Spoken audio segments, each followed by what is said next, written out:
বাংলাদেশে ইউটিউব কন্টেন্টের জোয়ারে প্রতিদিনই আলোচনায় আসে নতুন নতুন ঘটনা। এবার সেই আলোচনার কেন্দ্রবিন্দুতে রয়েছেন সুদূর কানাডা থেকে আসা জনপ্রিয় ইউটিউবার অ্যালেক্স। 3 মাস আগে বাংলাদেশে আসা অ্যালেক্স জানিয়েছেন তিনি অন্তত 1 বছর এখানে থাকবেন এবং দেশের মানুষের সঙ্গে ঘনিষ্ঠভাবে মিশে তাদের সংস্কৃতি ও জীবনযাত্রাকে আরও গভীরভাবে জানবেন। গত সপ্তাহে রাজধানীর আগারগাঁও তালতলা এলাকায় জনপ্রিয় ভাইরাল মিজান হোটেলে ঘুরে আসেন অ্যালেক্স। আলাপকালে তিনি উচ্ছ্বাস ভরা কণ্ঠে বলেন, Bangladesh is the most friendly, most hospitable country. আমি বাংলাদেশকে অনেক ভালোবাসি। এখানকার মানুষ অসাধারণ আন্তরিক, আর বাংলাদেশের স্ট্রিট ফুড দারুণ স্বাদযুক্ত। আমি বিশেষভাবে ফুচকাকে সবচেয়ে বেশি উপভোগ করেছি। তাছাড়া ভাইরাল মিজান ভাইয়ের হোটেলে খাবার গত 2 দিন ধরে খাচ্ছি, অসাধারণ। আমি মিজান ভাইকে আমার দেশে আমন্ত্রণ জানাই। মিজানের হোটেল এখন আর কেবল খাবারের দোকান নয়, এটি যেন একটি উৎসব কেন্দ্র। প্রতিদিন শত শত মানুষ এখানে ভিড় জমায়, শুধু খাবারের জন্য নয়।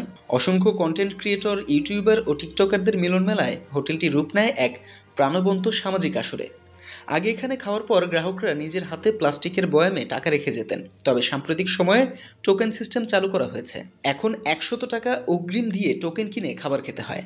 মিজানের হোটেলের সামনে দেখা যায় প্রখ্যাত লেখক ও ভাইরাল ব্যক্তিত্ব টিপু সুলতানকে। তিনি তার বই প্রমোট করছিলেন। বিশেষ চমক ছিল, যারা তার কাছ থেকে বই কিনছেন তিনি তাদের একটি করে খাবারের টোকেন বিনামূল্যে দিচ্ছেন। ফলে বইপ্রেমীদের পাশাপাশি পথচারীরাও ব্যাপক আগ্রহ নিয়ে এগিয়ে আসেন।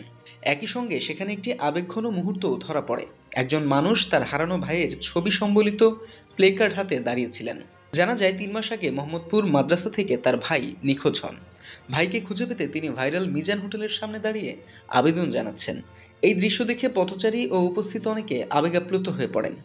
একদিকে বিদেশি ইউটিউবারদের প্রশংসা, অন্যদিকে দেশি কন্টেন্ট ক্রিয়েটরদের মিলন মেলা, সঙ্গে মানুষের হৃদয় ছোঁয়া গল্প। সব মিলিয়ে ভাইরাল মিজান হোটেল এখন শুধু একটি খাবারের জায়গা নয়, বরং বাংলাদেশের সংস্কৃতি, কন্টেন্ট ক্রিয়েশন এবং মানুষের আবেগের এক অনন্য কেন্দ্রবিন্দুতে পরিণত হয়েছে।